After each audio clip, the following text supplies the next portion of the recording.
Hello guys, welcome back to another video in Data Analysis Essentials with Varun। आप लोगों का स्वागत है। अभी तक हम लोगों ने एक्सेल में फिल्टर्स कैसे अप्लाई करते हैं, सॉर्टिंग कैसे करते हैं, फ्लैश फिल कैसे काम करता है देखा है। आज हम लोग एक्सेल के बेसिक फंक्शंस देखेंगे।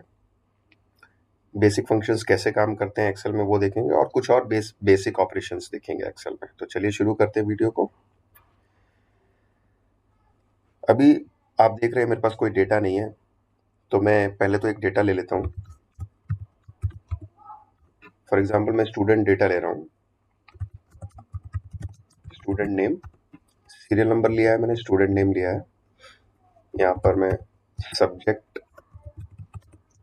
ले रहा हूँ।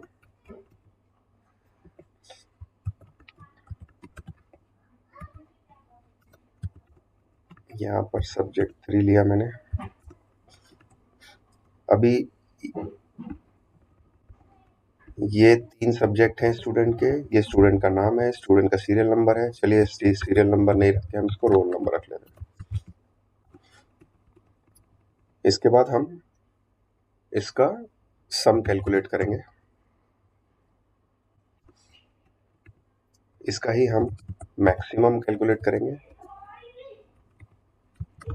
मिनिमम कैलकुलेट करेंगे, काउंट कैलकुलेट करेंगे और एवरेज कैलकुलेट करेंगे। तो भाई सबसे पहले तो आपको ये बताना चाहूँगा कि ये जो आप देख रहे हैं, जो भी मैंने डेटा लिखा है, ये जो हेडर्स है आप देख रहे हैं, इवन नहीं दिख रहे होंगे आपको। किसी का स्पेस बड़ा है, किसी का ज़्यादा है, किसी का कम है। ये देखिए, इसको इक्वली डिस्ट्रीब्यूट करने के लिए आप क्या करेंगे। सबसे पहले जैसे बी कॉलम है, बी कॉलम में देखिए स्टूडेंट नेम बड़ा है, लेकिन स्टूडेंट के बाद नेम दूसरे कॉलम में जा रहा है। तो इसको बड़ा करने के लिए एक तो शॉर्टकट है, आप यहाँ पर जैसे माउस लाएंगे और इसको डबल क्लिक करेंगे, यहाँ इस पे ये ऐसा आपको एरो दिखेगा, इसको डबल क्लिक करना है, आपको रख के डबल क्लिक करना है, तो ऐसे बड़ा हो जाएगा। कॉलम को आप ऐसा बड़ा कर सकते हैं। इसके अलावा आप पूरे शीट को ऐसा यहाँ कॉर्नर से सेलेक्ट करेंगे। इस कॉर्नर पे, ये जो कॉर्नर है ट्रायंगल दिख रहा है आपको, यहाँ पर सेलेक्ट करेंगे और डबल क्लिक करेंगे तो भी वो ऑटो फिट हो जाता है।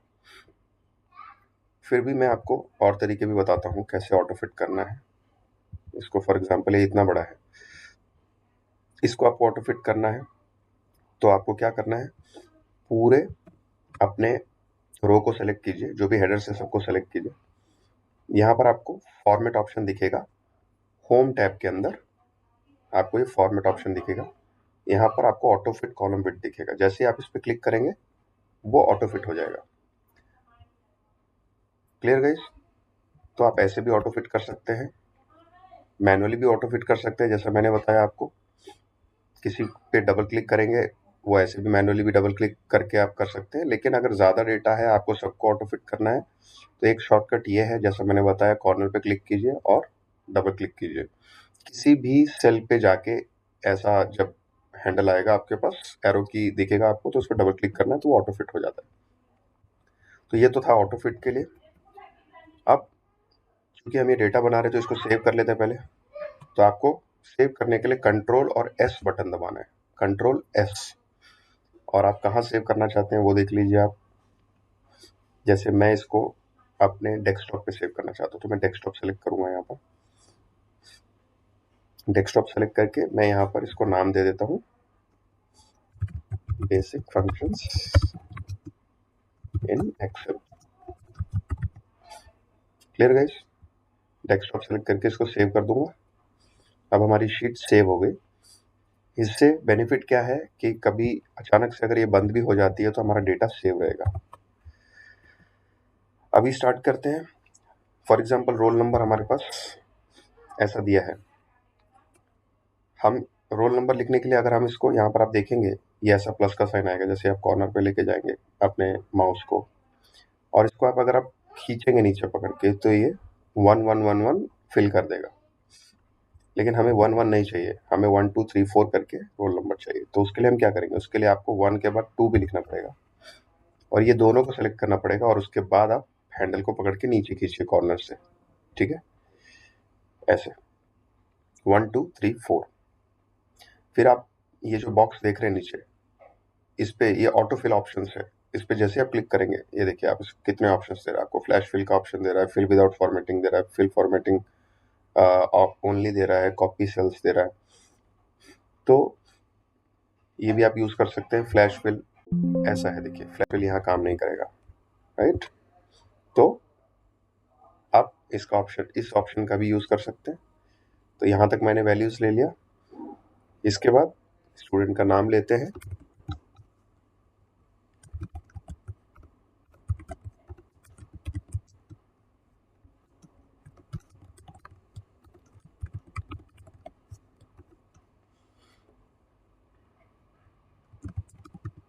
तो ये कुछ 5 स्टूडेंट्स हैं मेरे पास, जिनके सब्जेक्ट के मार्क्स हमें अभी तक नहीं मालूम है, और हम एज्यूम कर लेते हैं कि इनके कुछ भी मार्क्स हो सकते हैं।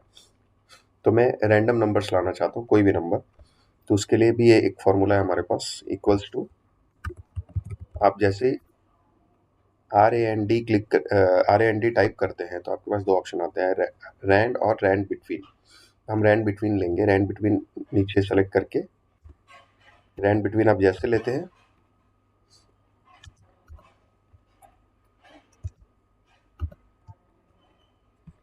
इसके बाद आपको टैब बटन दबाना है।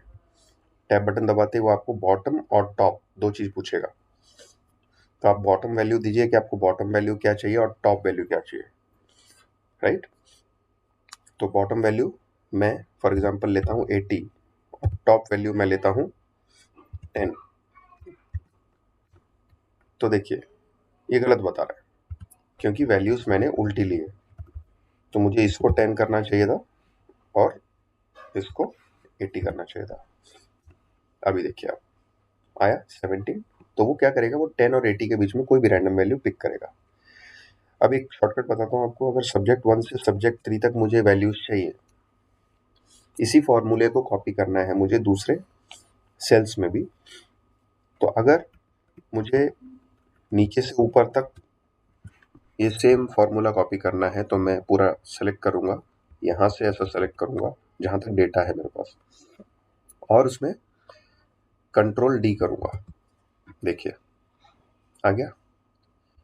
इसी तरीके से इसको आगे भी मैं ऐसे ड्रैग कर सकता हूँ, ऐसे आगे भी ड्रैग कर सकता हूँ, और इसके लिए मुझे कंट्रोल आर करना होगा।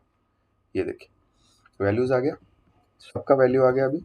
लेकिन इसमें एक प्रॉब्लम क्या है कि अगर आप ऐसा लेंगे और अगर आप कहीं भी डिलीट प्रेस करेंगे, देखिए यहाँ मैंने ब्लैंक कॉलम में, ब्लैंक सेल में रख के यहाँ पे मैं डिलीट की प्रेस कर रहा हूँ, तो नंबर ऑटोमेटिकली चेंज हो रहा है। मैं चाहता हूँ नहीं, ये नंबर मेरे पास फिक्स हो जाए, ये जो नंबर है यही रहे। तो इसको, ये पूरे को सेलेक्ट करके आपको कॉपी करना है, और यहाँ पर पेस्ट ऑप्शन में जाके पेस्ट वैल्यूज करना है आपको। वैल्यूज, ये देखिए दिख रहा है आपको, पेस्ट वैल्यूज 1 2 3 वाला ऑप्शन जो है, ये वाला पहला वाला पेस्ट वैल्यूज। जैसे आप करेंगे तो आप देखेंगे कि ये सब पे अभी फॉर्मूला हट चुका है। मैं आपको कंट्रोल जेड करके दिखाता हूँ। देखिए इससे पहले देखिए, आप किसी पे भी क्लिक कीजिए, ऊपर दिख रहा होगा आपको ये फॉर्मूला है, देखिए दिख रहा है गाइस। तो ये जो फॉर्मूला है इसको हमें हटाना है। ये फॉर्मूला हटाना इसलिए ज़रूरी है क्योंकि अगर हम नहीं हटाएंगे तो कहीं भी डिलीट हुआ या कुछ भी हुआ तो नंबर चेंज हो जाएगा, तो हमें नहीं करना हो। तो कंट्रोल सी कीजिए, मतलब ये पूरा डेटा सेलेक्ट करके कॉपी करना है और उस पर वैल्यूज पेस्ट कर देना है। ये वैल्यूज ला के पेस्ट कर दीजिए। देखिए अभी वैल्यूज आ गया सब में। अब हमें सम करना है, मैक्स करना है, मिनिमम करना है, काउंट और एवरेज करना है। ये भी बहुत सिंपल है। आप जहाँ पे कैलकुलेशन करना चाहते हैं, फॉर एग्जांपल आप ये 3 सब्जेक्ट का सम करना चाहते हैं, तो आप इधर कर्सर रखें, इधर अपना कर्सर माउस रखें, माउस से इधर सेलेक्ट करें, ये सेल सेलेक्ट करें, और आप ये ऑप्शन देखें, ऑटो सम का ऑप्शन है। इसके अंदर सम है, एवरेज है, काउंट है, मैक्स है, मिनिमम है। तो आप सम पे जैसे क्लिक करेंगे, देखिए वो ऑटोमेटिकली रेंज सेलेक्ट करेगा C2 से E2। C2 से E2 सेलेक्ट किया उसने, ऑटोमेटिकली उसको पता चला कि इसके पास 3 नंबर है, 3 सब्जेक्ट है, उसने ऑटोमेटिकली ले लिया। ऐसे हम मैनुअली भी ले सकते हैं, और एक्सेल ने खुद से लिया क्योंकि हम ये ऑटो सम फीचर है। जैसे आप एंटर प्रेस करेंगे वो कैलकुलेट कर देगा सम आपके लिए।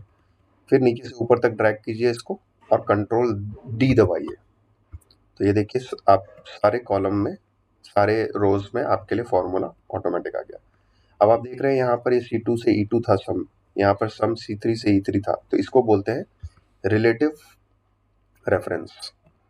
तो एक्सेल ऑटोमेटिकली रिलेटिव रेफरेंस लेता है नेक्स्ट कैलकुलेशन, नेक्स्ट रो के कैलकुलेशन के लिए। तो ये ऑटोमेटिकली कैलकुलेट हो गया, आपको सिर्फ ड्रैग करना है। ड्रैग करने के लिए मैंने आपको बताया, कॉलम अगर ड्रैग करना है तो कंट्रोल डी करेंगे, रो अगर ड्रैग करना है आपको, ये रो ड्रैग करना है तो कंट्रोल आर करेंगे। वैसे ही मैक्स का फॉर्मूला है, यहाँ पे जाए, यहाँ पर जाके मैक्स सेलेक्ट करना है आपको। ये गलत सेलेक्ट हो गया, अभी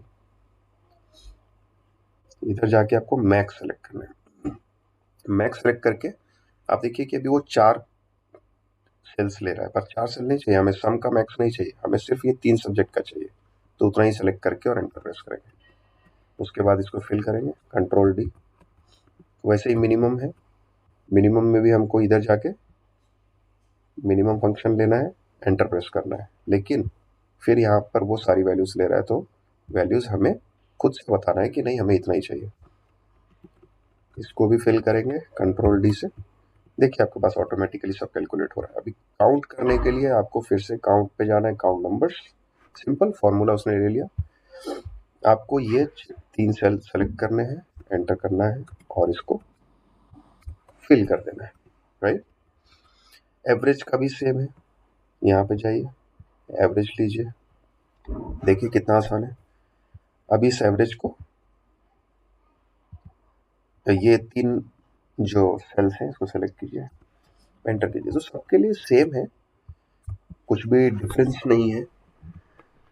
बस सिर्फ एक डिफरेंस इतना है कि फॉर्मूला अलग अलग आप यूज़ कर रहे हैं और ये सारे फॉर्मूलेज ऑटोमेटिकली कैलकुलेट हो रहे हैं, क्योंकि ये यहाँ पर सब पहले से दिए हुए हैं, राइट गाइस। अभी आप ये देख रहे हैं कि एवरेज कैलकुलेट हुआ, लेकिन इसमें एक 65, एक 61.333 है, तो पॉइंट के बाद वैल्यूज है। आप उसको एक जैसा करना चाहते हो तो आप ये पूरे डेटा को सेलेक्ट कीजिए और यहाँ पर ये आप देख रहे हैं ये 2, ये दिख रहा है आपको। तो डेसिमल प्लेसेस के बाद का वैल्यू, ये देखिए इंक्रीज डेसिमल, ये है डिक्रीज डेसिमल। तो हमें क्या करना है, हमें डिक्रीज करना है। तो हम इस पर क्लिक करेंगे 1 बार, 2 बार, 3 बार। तो हम जितना, अगर हमको डेसिमल के बाद वैल्यू नहीं चाहिए तो हम पूरा क्लियर कर देंगे, अगर चाहिए तो उतना रखेंगे। 1 बार 2 बार क्लिक करोगे तो आप 2 डेसिमल प्लेसेस तक आएगा, नहीं रखना चाहिए तो पूरा हटा देंगे हम इसको। Clear guys. तो इस तरीके से आप डेटा कैलकुलेट कर सकते हैं। ये बेसिक ऑपरेशंस हैं एक्सेल में, और इसी चीज़ को हम हाथ से भी लिख सकते हैं फॉर्मूले को। जब एक्सेल में दिया हुआ है तो क्यों नहीं इन फॉर्मूलेस का यूज़ हम जाके करें, एक्सेल में जाके ट्राई कीजिए। आई होप इस वीडियो से आप लोगों को बेसिक ऑपरेशंस कैसे करना है एक्सेल में, फॉर्मूले, बेसिक फॉर्मूले कैसे अप्लाई करने हैं एक्सेल में, समझ आया होगा। आज के लिए इतना ही गाइस, मिलते हैं अपने नेक्स्ट वीडियो में। तब तक के लिए अपना ख्याल रखिए और वीडियो को लाइक सब्सक्राइब कीजिए। Thank you.